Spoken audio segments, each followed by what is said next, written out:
नमस्कार दोस्तों, मैं राय आप सभी का राय ऑनलाइन एकेडमी पर हार्दिक स्वागत करता हूं। तो आज हम लोग पढ़ेंगे इंडियन ज्योग्राफी, आपका इंडियन हिस्ट्री में पढ़ेंगे। प्राचीन भारत में हम लोग आज पढ़ेंगे महाजनपद काल के सामाजिक जीवन। पिछले क्लास में हम लोग महाजनपद काल के आर्थिक जीवन, आपका धार्मिक जीवन और राजनीतिक जीवन को हम लोगों ने पढ़ चुका था। तो आज हम लोग क्या पढ़ेंगे, तो महाजनपद काल के सामाजिक जीवन, यानी महाजनपद काल के समय में समाज कैसा रहता था, यानी कि समाज में कैसा व्यवस्था था, समाज के लोग यानी कि लोग किस तरह से रहते थे, किस तरह से उनका पहनावा था, किस तरह से उनका व्यवहार था, है ना। इन सारे प्रश्न आपका जितना भी डाउट है सब आज की क्लास में हम लोग क्लियर हो जाएगा। यानी कि महाजनपद काल का समाज कैसा रहता था, कैसा उनका व्यवहार था, क्या उनका खान पान था और उनका क्या खान बर्तन था, है ना। इन सभी तरह के उनका, जैसे आज विवाह हो रहा है तो पहले विवाह कैसे होता था, है ना, उसी का आज हम लोग डिटेल देखेंगे। तो हेडिंग में लिखिए महाजनपद काल के सामाजिक जीवन। महाजनपद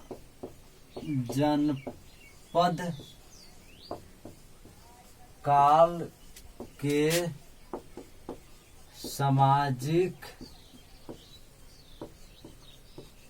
जीवन।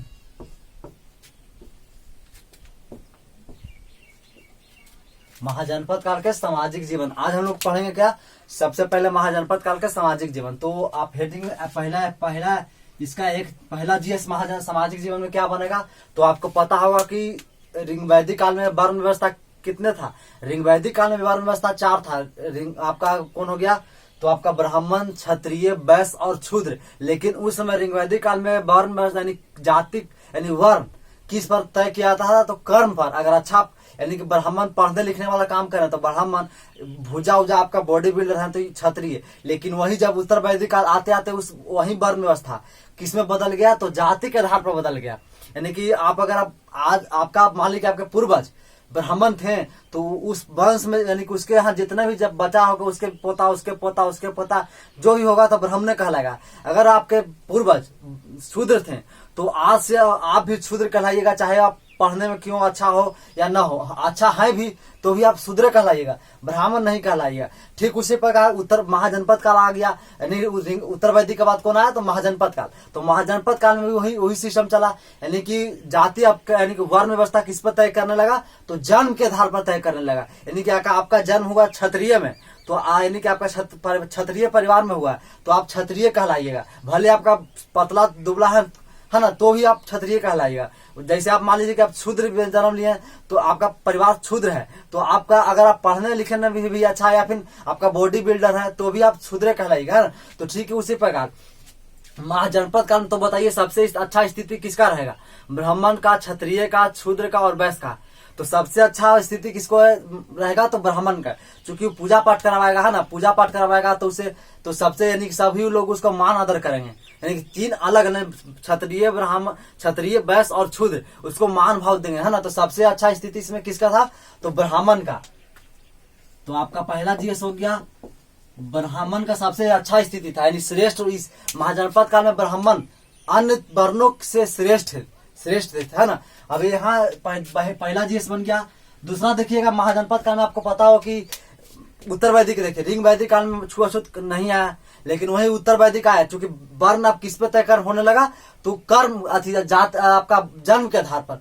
तो जन्म के आधार पर बताइए, अगर वर्ण तय होगा तो छुआछूत आएगा। तो छुआछूत कब सबसे पहले कब आया, तो उत्तर वैदिक काल में। लेकिन स्पष्ट रूप से कब आया, यानी कि धीरे धीरे, मतलब जब शुरुआत, जैसे देखिएगा अगर आप किसी चीज को अगर शुरू होता है तो उसका लोग ज्यादा प्रभाव नहीं पड़ता, लेकिन जब कुछ समय बीत जाता है तो ज्यादा प्रभाव होता है। ठीक उसी प्रकार छुआछूत सबसे पहले आया कब, किस काल में, तो उत्तर वैदिक काल में। लेकिन उस समय आया तो कोई ज्यादा प्रचलन नहीं था, लेकिन लोग कम, यानी कि शूद्र से छुआछूत लेकिन जनरली होता था। लेकिन जब उत्तर वैदिक काल आते आते छुआछूत सब दम स्पष्ट रूप से दम देखने लगा कि यदि आप ब्राह्मण का लड़का है तो शूद्र के साथ खाना नहीं खा सकता है, व्यवहार सही से नहीं कर सकता है ना, यानी कि अच्छा जगह पर बैठ नहीं सकता, यानी कि सभी पर यानी कि छुआछूत का अवधारणा स्पष्ट रूप से कब आया, तो महाजनपद काल में। तो आपको याद रखना छुआछूत।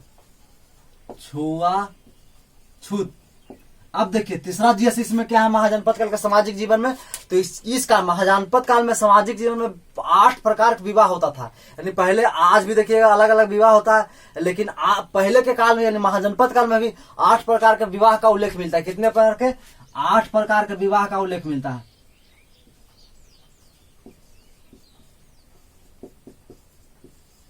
कितने प्रकार के? 8 प्रकार के। और 8 प्रकार के कौन कौन विवाह है देखिए। सबसे पहले जैसे आज आप भी देखते हैं कि अगर आज भी देखिएगा, इस जैसे अगर आपके माता पिता की इच्छा से अगर आपका विवाह हो रहा है तो उसे है ना, उसे तो जनरली समानता यही है। लेकिन अपने प्यार से लव मैरिज से कीजिएगा विवाह तो, लेकिन समाज में क्या होता है, समाज में लोग उसको मान्यता नहीं देते। नहीं, समाज नहीं चाहता कि आप लव मैरिज कीजिए। लव मैरिज माने आज के समाज में क्या हो गया, आज तो खैर डेवलपमेंट हो रहा है, यानी कि हम लोग मॉडर्न युग में जी रहे हैं तो कम देखा जाता है लव मैरिज का, लेकिन उस समय काफी प्रचलन था। आज भी लेकिन गांव देहात में आपको मिलेगा। अगर आप कोई व्यक्ति, अगर बच्चा या लड़की लव मैरिज शादी कर लिया तो उसको लोग हीन भाव से देखते हैं, यानी कि समाज में उसको बैठने का, उसके परिवार को बैठने नहीं देंगे, यानी कि अलग अलग व्यवहार करेंगे उसके समाज के साथ। तो सामाजिक क्या मान्यता, यानी कि लव मैरिज को आज भी सामाजिक मान्यता है, यानी समाज चाहता है कि लव मैरिज हो नहीं। तो ठीक उसी प्रकार पहले भी समाज नहीं चाहता था कि लव मैरिज हो, यानी पिता अगर आपके माता पिता से जिस लड़की से या जिस लड़का से इच्छा आपको विवाह करने का हुआ, उसी से समाज पहले भी होता था और आज भी उसी का प्रचलन देखने को मिलता है ना। तो कुल 8 प्रकार के विवाह का उल्लेख मिला। पहला आपका देख लीजिए अनुलोम विवाह, अनुलोम, और एक हो गया आपका प्रतिलोम, अनुलोम। तो देखिए आज आपको एकदम क्लियर होना चाहिए कि विवाह किसे कहते हैं, कितने प्रकार के होता है ना। आप आज से आपका डाउट नहीं रहना चाहिए। सबसे पहले विवाह कितने प्रकार के, मेन रूप से विवाह कितने प्रकार का हुआ, अनुलोम विवाह और प्रतिलोम विवाह। विवाह भी लिख लीजिए, अनुलोम विवाह और प्रतिलोम विवाह। अनुलोम विवाह किसे कहेंगे तो देखिए सबसे पहले यहां जी सामाजिक मान्यता प्राप्त हो, सामाजिक मान्यता, यानी समाज में अगर उसको वैल्यू मिल रहा है उसे हम लोग क्या कहेंगे, तो आपका समाज, यानी कि अनुलोम विवाह। जैसे मान लीजिए कि अगर किसी के माता पिता अगर इच्छा से कर रहे हैं, यानी वर को चुनकर, यानी उस लड़का या लड़की से चुनकर, तो उसे हम लोग क्या कहेंगे, अनुलोम विवाह। लेकिन आप लव मैरिज से ब्याह कीजिएगा, यानी तो उसको समाज क्या है, मान्यता देगा नहीं, तो उसी को हम लोग क्या कहेंगे, प्रतिलोम विवाह। तो इनकी सामाजिक मान्यता है नहीं, सामाजिक मान्यता, इसको सामाजिक मान्यता नहीं है, लेकिन इसको सामाजिक अंतर से भी समझिएगा आप। तो सामाजिक मान्यता किसको है, तो अनुलोम विवाह को, जिसको समाज चाहता है किस तरह से विवाह हो उसे अनुलोम विवाह। लेकिन सामाजिक मान्यता जैसे लव मैरिज हो गया है ना, इस तरह या चोरी कर आज भी अगर आप देखोगे लोग चोरी, यानी कि लड़का या लड़की को भगा कर या चोरी कर विवाह कर लेते हैं, तो सब कौन सा कैटेगरी में आएगा, तो प्रतिलोम के कैटेगरी में आएगा। मान लीजिए, लेकिन आपका अगर आपके माता या पिता आपके है ना अपने मन से किसी लड़का या लड़की से विवाह कर रहे हैं तो किसके कैटेगरी में आएगा, अनुलोम विवाह में। दूसरा भी यहाँ देखिएगा, यह भी जो विवाह है अनुलोम विवाह 4 प्रकार के। पहला आपका देख लीजिए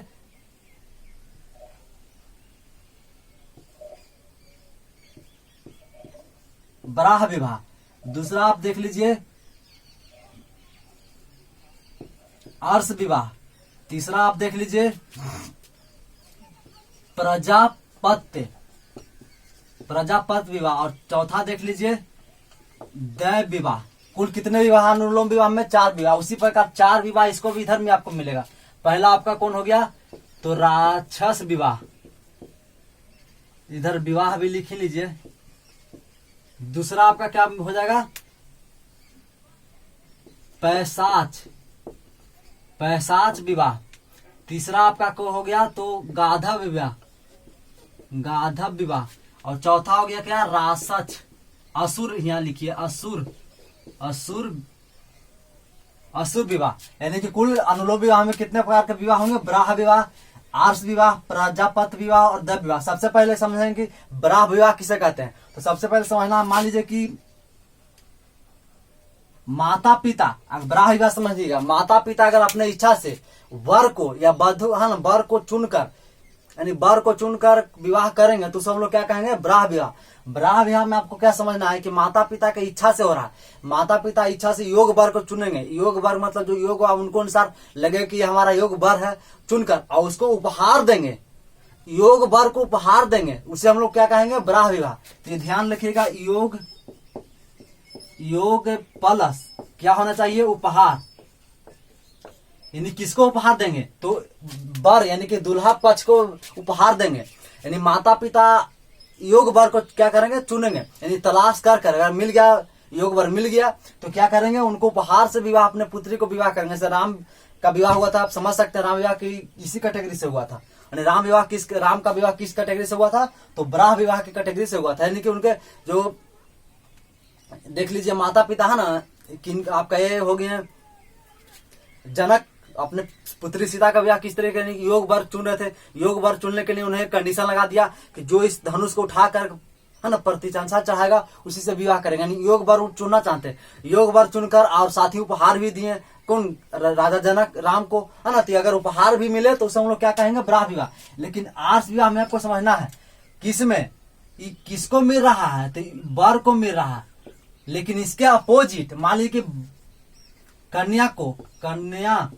अगर कन्या को उपहार देकर विवाह किया जाए, अगर कन्या को उपहार देकर, यानी कि कन्या को उपहार देकर विवाह किया जाएगा, उसे हम लोग क्या कहेंगे, तो अर्श विवाह। जैसे मान लीजिए कि जनरली आज लोग कहते हैं कि उसका विवाह नहीं हो रहा, यानी कि मान लीजिए कि किसी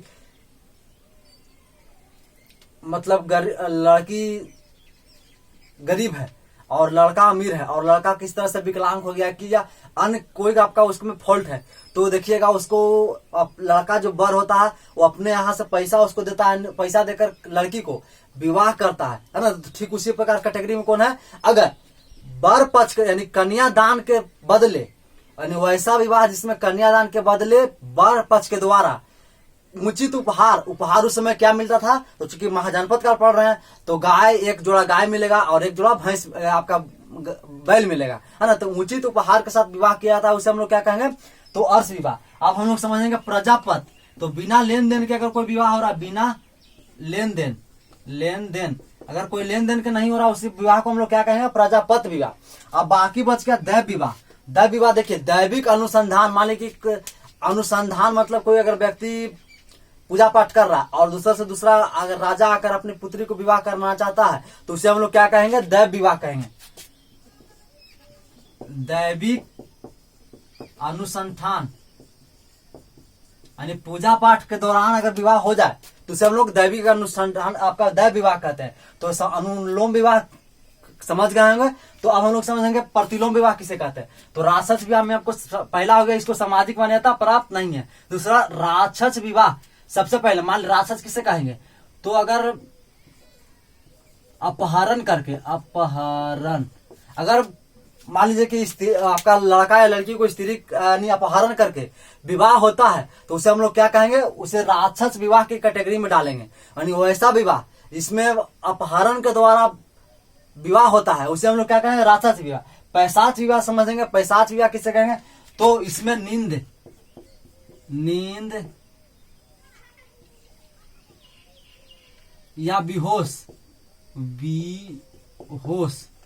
यानी नींद या बेहोश की स्थिति। मान लीजिए कि अगर आपको मान लीजिए कि आपको कोई लड़का या लड़की है, उसको आपसे विवाह करना नहीं चाहता, लेकिन आप उसको सुंघा कर या उसको बेहोश कर अगर आप उससे शादी कर रहे हैं, तो उसी को हम लोग क्या कहेंगे, पैशाच विवाह कहेंगे। यानी कि नींद या बेहोश की स्थिति में विवाह करना, उसे हम लोग पैशाच विवाह कहते हैं। अब तीसरा हो गया गांधर्व विवाह। तीसरी को लव मैरिज हो गया। ये तो आप लोग खुद जानते होंगे लव मैरिज। नहीं, अगर कोई लड़का या लड़की वर या वधू स्वेच्छा से यानी प्यार के द्वारा अगर उससे प्यार हो गया, तो इसमें अगर कोई विवाह करा, उसे हम लोग क्या कहेंगे, गांधर्व विवाह।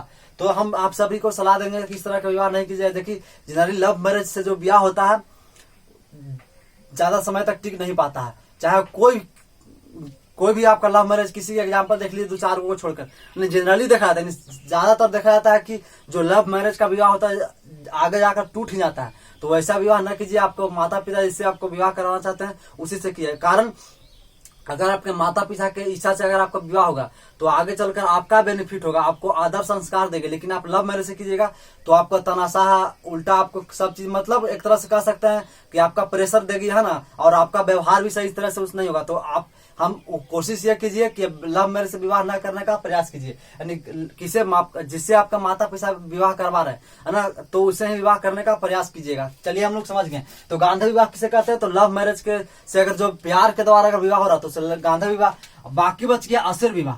तो असुर विवाह किसे कहते हैं, असुर विवाह किसे कहते हैं, तो मान लीजिए कि आप किसी को अगर किसी को मान लीजिए कि आपका देख लीजिए लड़की है, या लड़का देख लीजिए, लड़का ही देख लीजिए, चाहे लड़की भी आपको कह सकते हैं,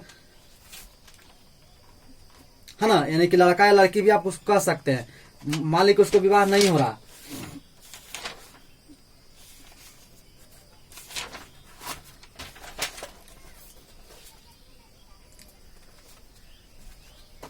तो गांधव यानी कि लव मैरिज को अगर होगा तो गांधव विवाह हो गया।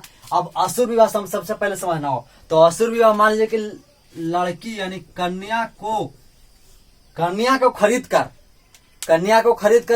अगर विवाह कोई करता है, जैसे मान लीजिए कोई गरीब लड़की है, कन्या है, तो उसको लोग क्या करते हैं, अगर अधिक सुंदर हो गया तो लोग चाहता है कि उससे हम विवाह करें, लेकिन वो लड़की के पिता नहीं चाहते हैं कि उससे हम विवाह करें, है ना, वो गंजेड़ी नहीं सही है, लेकिन उसको जब पैसा के प्रलोभन से उसके पिता से खरीद कर, यानी कन्या को खरीद कर विवाह हो जाए, उसी को खरीद कर, है ना, उसी को विवाह को हम लोग कहेंगे असुर विवाह। तो ये आपका हो गया, तो पूरा विवाह कंप्लीट हो गया। तो यहाँ तक आपको कोई दिक्कत होनी नहीं चाहिए। अब हम लोग समझेंगे क्या, अगला जीएस है महिलाओं की स्थिति। महिला की स्थिति में देखिए तो इसमें गिरावट है ना, इस तरह से गिरावट आया महिलाओं की स्थिति में। इसमें प्रदा प्रथा या सती प्रथा का भी प्रचलन शुरुआत नहीं हुआ। अब हम लोग देखेंगे मृदभांड का समझते हैं क्या। मृद मतलब होगा मिट्टी, मृद मतलब मिट्टी, और भांड मतलब बर्तन, यानी मिट्टी के बर्तन उस समय क्या किस तरह से बनते थे। तो सबसे पहले आपको समझना, देखिए हड़प्पा देख लीजिए, हड़प्पा, उसके बाद कौन काल आया, तो रिंग वैदिक, उसके बाद उत्तर वैदिक, उसके बाद महाजनपद। तो रिंग वैदिक काल में, हड़प्पा काल में जो बर्तन होता था मिट्टी का, वो काला एवं लाल एवं काला होता था, लाल एवं काला। लेकिन रिंग वैदिक काल में भी लाल एवं काला होता था बर्तन, लाल एवं काला। उत्तर वैदिक में ही आ गया PGW, यानी कि प्रिंटेड ग्रे वेयर। इसको हिंदी में लिखिएगा तो धूसर चित्रित, पहले चित्रित होगा ना, चित्रित धूसर मृद भांड, यानी कि PGW प्रिंटेड ग्रे वेयर। अब यहाँ आपका आ गया तो North Black Polish Ware, North Black Polish Ware. इसको हिंदी में आप लिखिएगा तो उत्तर काली पॉलिश मृद भांड, है ना। यानी कि रिंग वैदिक हड़प्पा काल में मिट्टी का बर्तन कैसा बना होता था, तो लाल एवं काला। रिंग वैदिक काल में भी लाल एवं काला, लेकिन यही उत्तर वैदिक काल में जो मिट्टी का बर्तन होता उस पर प्रिंट किया गया, यानी चित्र बनाया गया, चित्रित किया गया। तो प्रिंटेड एंड PGW का कब हुआ, तो उत्तर वैदिक काल में। और महाजनपद काल में NB यानी नॉर्थ ब्लैक पॉलिश, इसमें पॉलिश किया गया, यानी बर्तन पर पॉलिश किया गया कब, तो महाजनपद काल में। तो ये आपका पूरा हो गया महाजनपद काल का सामाजिक जीवन। तो इसको हेडिंग में लिखिए, महाजनपद काल के सामाजिक जीवन, महाजनपद काल के सामाजिक जीवन लिखिए। सबसे पहले डैश देखे, महाजनपद काल में ब्राह्मण की स्थिति अन्य वर्णों के तुलना में श्रेष्ठ थी, उसके बाद लिखिए, इसमें डैश और स्टार मार्क लिखिएगा। महाजनपद काल में पहली बार छुआछूत की अवधारणा, स्पष्ट रूप से विकसित हुई। स्पष्ट रूप से कहेगा तो किस काल मारेंगे, महाजनपद काल, या इसी को आपको सूत्र काल भी कह सकता है, या धर्म काल भी कह सकता है ना। लेकिन आपको कहेगा छुआछूत की अवधारणा कब आई, तो उत्तर वैदिक काल मारेगा, है ना। और उसके बाद लिखे डैश देके आगे, महाजनपद काल में 8 प्रकार के विवाह का उल्लेख मिलता है। महाजनपद काल में 8 प्रकार के विवाह का उल्लेख मिलता है। पहला लिखिए इस तरह से लिखिए, पहला में एक इसमें क लिखिए, यानी 2 भागों में बांटा गया है, क और एक ख, और क का पहला दूसरा तीसरा, ये आपका पहला हो गया, दूसरा तीसरा और चौथा। इसी प्रकार पहला दूसरा तीसरा चौथा ना। तो पहला लिखिए अनुलोम विवाह लिखिए, वैसा विवाह जिसे सामाजिक मान्यता प्राप्त हो, इसमें लिखिए यह 4 प्रकार के है। पहला लिखिए ब्राह विवाह लिखिए माता पिता के लिखिए डैश देखिए ब्राह विवाह में माता पिता के द्वारा योग वर को तलाश कर उचित उपहार के साथ विवाह किया जाता था। उसके बाद लिखिए दूसरा अर्श विवाह लिखिए वैसा विवाह जिसमें कन्या दान के बदले वर पक्ष के द्वारा उचित उपहार, आप कोष्ट में लिख लीजिएगा, एक जोड़ा बैल या गाय, लेकिन उचित उपहार दिया जाता था। उसके बाद तीसरा लिखिए प्रजापत्य विवाह लिखिए वैसा विवाह जिसमें बिना लेन देन का विवाह हो। उसके बाद लिखिए दैव विवाह लिखिए देखिए दैविक अनुसंधान के समय होने वाले विवाह को दैव विवाह कहा जाता है। उसके बाद ख में लिखिए प्रतिलोम विवाह लिखिए वैसा विवाह जिसे सामाजिक मान्यता प्राप्त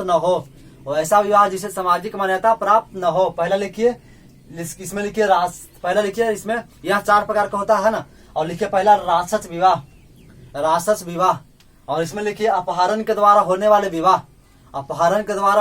विवाह। उसके बाद दूसरा लिखिए पैशाच विवाह लिखिए नींद या बेहोश की स्थिति में होने वाले विवाह। तीसरा लिखिए गांधर्व विवाह लिखिए लव मैरिज के द्वारा होने वाले विवाह। और चौथा लिखिए असुर विवाह लिखिए कन्या को खरीद कर होने वाले विवाह। उसके बाद लिखिए महिलाओं की स्थिति डैश देके और स्टार मार के लिखिए महिलाओं की स्थिति लिखिए इस काल में महिलाओं की स्थिति में गिरावट आई। और इस काल में प्रजा प्रथा और सती प्रथा का प्रचलन नहीं था। उसके बाद लिखिए मृदभांड, और इस तरह से लिखिए हड़प्पा में लाल एवं काला, रिंग वैदिक में लाल एवं काला, उत्तर वैदिक काल में PGW यानी प्रिंटेड ग्रे वेयर चित्रित धूसर मृदभांड, और इसमें लिखिए महाजनपद काल में NBPW North Black Polish Ware यानी उत्तर काली पॉलिश मृदभांड। इस तरह से बना लीजिएगा। तो ये आपका महाजनपद काल का सामाजिक जीवन कंप्लीट। तो महाजनपद काल भी कंप्लीट हो गया आज। और नेक्स्ट क्लास में हम लोग क्या पढ़ेंगे, आप पढ़ेंगे मौर्योत्तर काल, है ना, मौर्योत्तर काल पढ़ेंगे। और मौर्योत्तर काल तो हम लोग इससे पहले आपका नेक्स्ट क्लास क्या होगा, तो आपका ज्योग्राफी का चलेगा, भारत के महत्वपूर्ण नदी। वो आपके 5 से 6 क्लास अब रेगुलर होगा, किसमें, ज्योग्राफी का ही रेगुलर होगा। क्योंकि नदी का सेक्शन है, आप एक साथ कंप्लीट कर लेंगे तो आपका अधिक से अधिक समझ में आएगा। तो हमारा क्लास कैसा लगा कमेंट में जरूर बताइएगा। अगर अच्छा लगा तो अधिक से अधिक शेयर कीजिएगा अपने दोस्तों के साथ। अगर नया स्टूडेंट हो चैनल को